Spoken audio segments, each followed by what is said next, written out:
Hello students, जैसा कि मैंने आपको बताया था, आज हम ग्रामर का एक पोर्शन पढ़ेंगे और हम टेंस से स्टार्ट कर रहे हैं। टेंस हमारा बेस होता है जहाँ से सभी क्लासेस के लिए हमारा बेस तैयार होता है ग्रामर का। तो आज हम टेंस के बारे में डिस्कस करेंगे। देखिए बच्चों, टेंस होता है टाइम यानी समय, जिसको हम 3 पार्ट्स में डिवाइड करते हैं: प्रेजेंट, पास्ट एंड फ्यूचर। और जो ये प्रेजेंट, पास्ट एंड फ्यूचर है, इनको फिर हम 4 कैटेगरी में डिवाइड करते हैं। और क्यों करते हैं? इसके ड्यूरेशन की वजह से।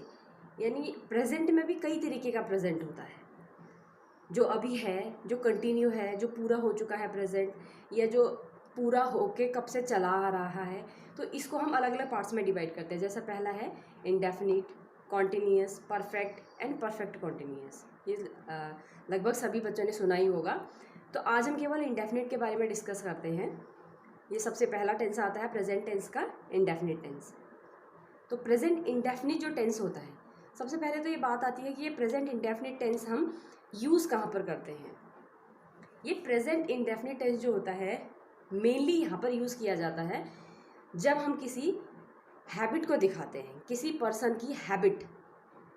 जैसे एग्जाम्पल के तौर पर, अगर कोई किसी की हैबिट है कि वो गाना गाता है, किसी की हैबिट है कि वो बहुत अच्छा बोलता है यानी वक्ता है, तो इस तरीके के हैबिचुअल जो भी फैक्ट अगर हमने शो करने हैं, उसके लिए हम क्या करते हैं, इंडेफिनिट टेंस का यूज़ करते हैं।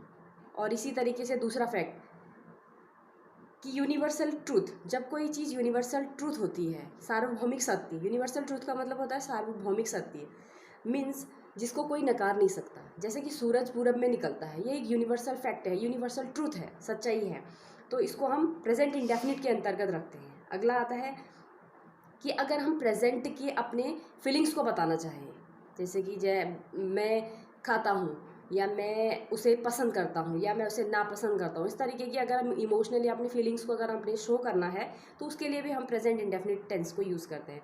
यानी बहुत सारे इसके रीजंस होते हैं, यानी कॉज होते हैं जहाँ पर हम इस प्रेजेंट इंडेफिनिट टेंस को यूज़ करते हैं। बेसिकली मैंने आपको बताया, एक हैबिचुअल फैक्ट, दूसरा universal truth and third one हमारे इमोशंस। और इसके अलावा भी जिससे प्रेजेंट और फ्यूचर दो टेंस को मिक्सअप करके हमारी एक क्लॉज बनती है, उसमें भी इसको यूज़ करते हैं। आगे आने वाले सेशन में मैं इसके बारे में आपको बताऊंगी। तो अभी हम इस पर आते हैं, ठीक है। अभी जैसे मैंने आपको एग्जांपल दिया है कि वह गाना गाता है, ये एक हैबिट है। एक कोई व्यक्ति है जिसको गाना गाना अच्छा लगता है, उसकी हैबिट है कि वो गाना गाता है, तो उसको मैंने बनाया कि ही सिंग्स अ सॉन्ग। अब देखिए बच्चों, ये जो ही वर्ड है यहाँ पर, इसको सब्जेक्ट कहते हैं, यानी इस सेंटेंस का, इस वाक्य का ये कर्ता है। और इस कर्ता के साथ हमने सिंग्स एस लगाया हुआ है। अब किसी वर्ब में एस लगाया हुआ है, आपने देखा होगा कि सिंगुलर प्लूरल बनाया जाता है, लेकिन जो सिंगुलर प्लूरल चीज़ें बनती हैं वो बेसिकली नाउन बनती हैं। जैसे एक पेंसिल, 2 पेंसिल्स, या 1 पेंसिल और 2 पेंसिल्स।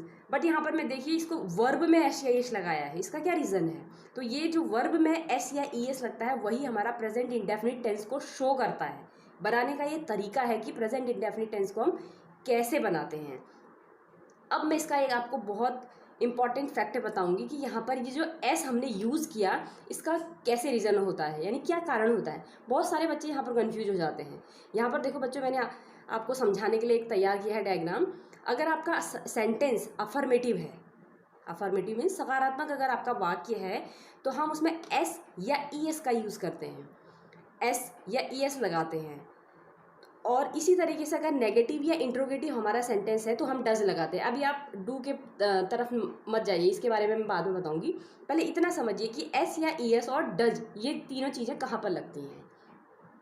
इसके लिए एक छोटा सा फैक्ट आपको समझना है, थोड़ा सा ध्यान देना, क्योंकि अगर आप ये नहीं समझेंगे तो आपको फिर ये हमेशा समझ में नहीं आएगा और दिक्कत करेगा। तो इसको समझने के लिए हमने समझना है पर्सन को, कि एस या ई एस या डज लगाने के लिए हमको थर्ड पर्सन या सिंगुलर नंबर का सब्जेक्ट चाहिए। ध्यान देना बच्चों, थर्ड पर्सन सिंगुलर नंबर का सब्जेक्ट चाहिए हमको, सब्जेक्ट यानी कर्ता। अब ये थर्ड पर्सन सिंगुलर नंबर क्या होता है?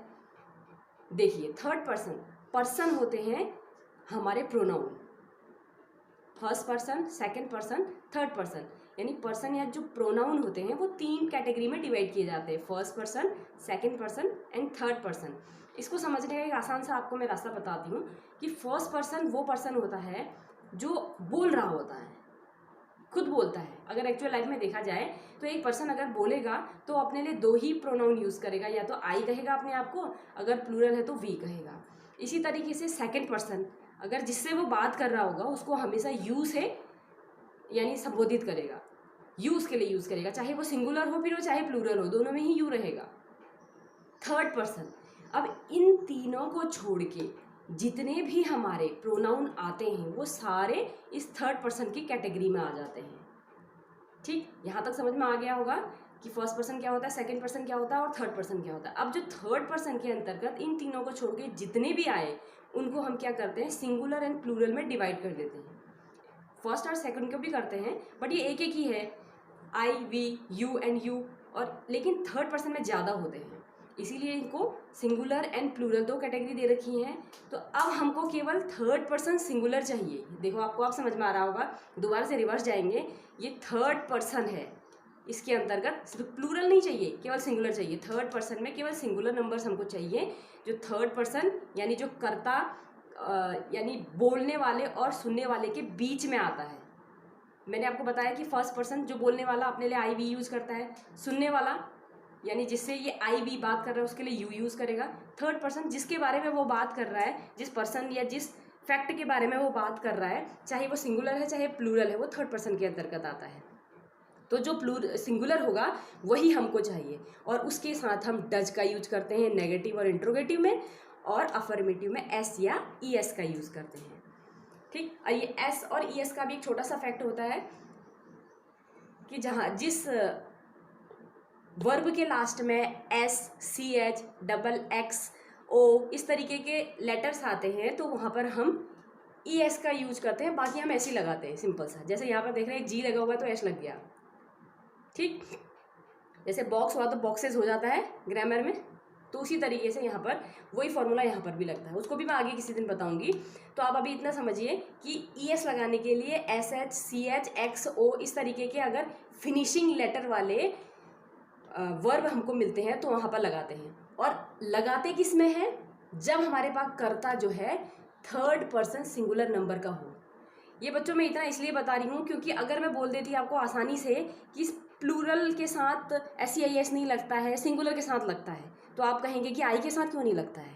तो इसका ग्रामर का जो रियल फैक्ट है उसको समझने की कोशिश करें, क्योंकि आई भी तो सिंगुलर होता है, उसके साथ क्यों नहीं लगता।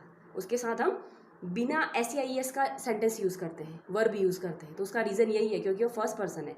यू भी कभी सिंगुलर कभी प्लूरल होता है, क्योंकि सामने जिसे हम बात कर रहे हैं वो दोनों ही फॉर्म में यू ही रहता है, तो उसके साथ भी हम एस आई एस नहीं लगाते हैं। क्यों, क्योंकि वो सेकंड पर्सन है ना। लेकिन हमको एस आई एस लगाने के लिए थर्ड पर्सन में सिंगुलर नाउन चाहिए, इसीलिए हम क्या करते हैं, यहाँ पर थर्ड पर्सन सिंगुलर नंबर को देखते हैं। अगर वो सब्जेक्ट हमारे पास है तो हम एस आई एस का यूज़ करते हैं।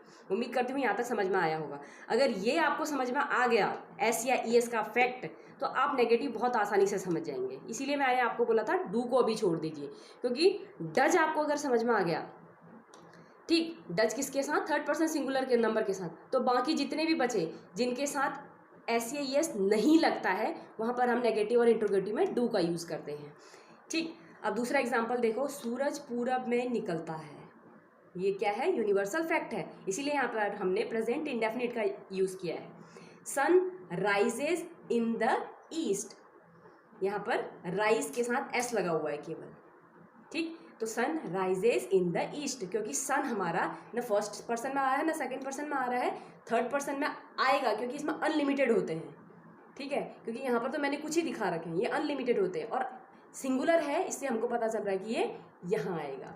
ठीक, तो इसलिए इसके साथ sun rises in the east, s लगा दिया हमने, ई नहीं लगाया, केवल एस लगाया। राइज की spelling are I S E होती है। ठीक, थर्ड आता है, देखो, वे विद्यालय जाते हैं, दे गो टू स्कूल।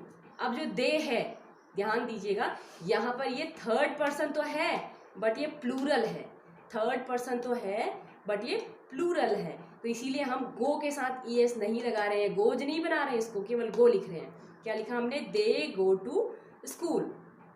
ठीक, अब यहाँ तक समझ में आ गया अफर्मेटिव। अब नेगेटिव में देखिए, अगर आपने SEIS लगाया है तो डज लगाइए, और SEIS अगर नहीं लगाया है तो डू लगाइए।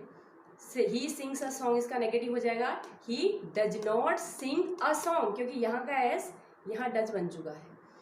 सूरज पूरब में निकलता है, अगर हम नेगेटिव बनाए सूरज पूरब में नहीं निकलता है। Sun does not rise in the east, rises का SEIS यहाँ जा चुका है। ठीक उसी तरीके से दे गो टू स्कूल, अगर इसको नेगेटिव कन्वर्ट करें, they do not go to school, यहाँ पर डज नॉट नहीं बनाया, क्यों? क्योंकि दे जो है वो पहले से हमको पता था कि प्लूरल है, तो अगर हमने अफर्मेटिव में नहीं लगाया तो नेगेटिव में भी नहीं लगाएंगे। यहाँ तक समझ में आ गया होगा सभी को, उम्मीद करती हूँ। आगे हम इसी तरीके से जारी रखेंगे। अभी इंट्रोगेटिव के बारे में आपको बताऊंगी। इंट्रोगेटिव जो सेंटेंस होते हैं ये दो प्रकार से होते हैं। एक तो वो जो क्या से शुरू होते हैं, यानी हिंदी में अगर हम उनको ट्रांसलेट करें तो वो क्या से शुरू होंगे, कि क्या वह गाता है, क्या सूरज पूरब से निकलता है, क्या वे आम खाते हैं, तो क्या से वो वाक्य शुरू होंगे। इस तरीके के हमारे इंट्रोगेटिव होंगे। दूसरे होते हैं जिनके बीच में WH का मतलब होता है जो क्वेश्चन वर्ड होते हैं, या तो WI, व्हेन, वेयर, हाउ, इस तरीके के जो वर्ड होंगे वो क्वेश्चन वर्ड वाक्य के बीच में आएंगे। जैसे वह क्यों गाता है, वह क्या गाता है, वह क्यों जाता है, हमने कितने आम खाए, तो इस तरीके के जो क्वेश्चन वर्ड होंगे वो बीच में होंगे। ठीक है, अब देखो इनको ट्रांसलेट कैसे करते हैं। और जो वाक्य क्या से शुरू होंगे उनको ट्रांसलेट करने का बहुत आसान सा तरीका है। जैसे आपने अभी सीखा है कि डज किसके साथ लगता है, डू किसके साथ लगता है, तो डज जो थर्ड पर्सन सिंगुलर नंबर करता होगा, डज अगर उसके साथ लग रहा है तो वो सबसे पहले आ जाएगा। यानी क्या से शुरू होने वाला वाक्य व्हाट से ना शुरू होके अपनी हेल्पिंग वर्ब से स्टार्ट होगा। जैसे क्या वह गाता है, ये एग्जाम्पल मैंने आपको पहले भी दिया था। तो क्या यहाँ पर व्हाट ना होके क्या होगा, वह की हेल्पिंग वर्ब डज ही सिंग। अब यहाँ का SEIS यहाँ लग गया है, डज ही सिंग, तो यहाँ पर एक क्वेश्चन मार्क लग गया है, यानी ये क्वेश्चन वर्ड बन गया। तो इसी को अगर हम इस वाले में कन्वर्ट करें तो वह क्या गाता है, अब यही क्या वर्ड बन गया। अब हम पहले इसको वर्ड कहते हैं, इसको फर्स्ट पहले ले आएंगे, फर्स्ट में ले आएंगे, कि उसके बाद हेल्पिंग वर्ब लगाएंगे, फिर उसके बाद यही तरीका रहेगा कि व्हाट डज ही सिंग, क्या पहले आ गया, उसके बाद हेल्पिंग वर्ब, फिर करता, फिर उसके बाद वर्ब आ गई। ठीक, एक बार फिर से समझा रही हूँ कि क्या वह गाता है, इसमें हेल्पिंग वर्ब से स्टार्ट होगा, वह क्या गाता है, इसमें क्या वर्ड व्हाट का सेंस देगा, इसको हम पहले ले आएंगे। ठीक, दूसरा वाक्य समझें, क्या वे आम खाते हैं, तो डू दे ईट मैंगो। तो डू जो है इसलिए लगा क्योंकि दे जो हमारा प्रोनाउन है वो क्या हो गया, प्लूरल, थर्ड पर्सन प्लूरल हो गया, तो इसीलिए हम डज ना लगा के डू लगा रहे हैं। ठीक है, तो डू दे ईट मैंगो।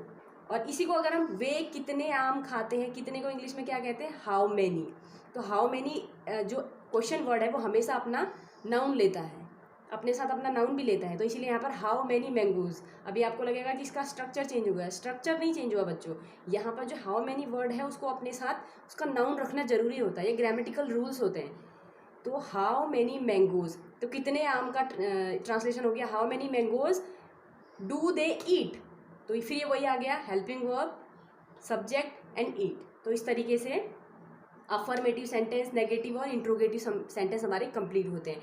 और इंट्रोगेटिव नेगेटिव अगर आपने बनाने हैं तो उसके लिए सिंपल सा फंडा है कि आपको सब्जेक्ट के बाद नॉट लगा देंगे। ठीक, तो अब आप इसको बार बार देखिए, समझने की कोशिश करिए, और इस फैक्ट को जो मैंने आपको बताया है थर्ड पर्सन सिंगुलर नंबर के साथ ही डज या SEIS का यूज किया जाता है, डू का नहीं करते, केवल डज का और SEIS का करते हैं। तो ये अगर आपको समझ में आ जाएगा तो आपका प्रेजेंट इंडेफिनिट टेंस कंफर्म हो जाएगा, क्योंकि मैंने देखा है कि मैक्सिमम बच्चों का ये टेंस क्लियर नहीं रहता। तो अभी आगे आने वाले वीडियोस में कंटिन्यूअस परफेक्ट और परफेक्ट कंटिन्यूअस के बारे में बात करेंगे। बहुत आसान है बच्चों, सारे समझ में आ जाएंगे, बार बार करते रहेंगे तो बहुत आसान है बच्चों, सारे समझ में आ जाएंगे, बार बार करते रहेंगे तो सब आपको आसानी से सब समझ में आ जाएगा। धन्यवाद।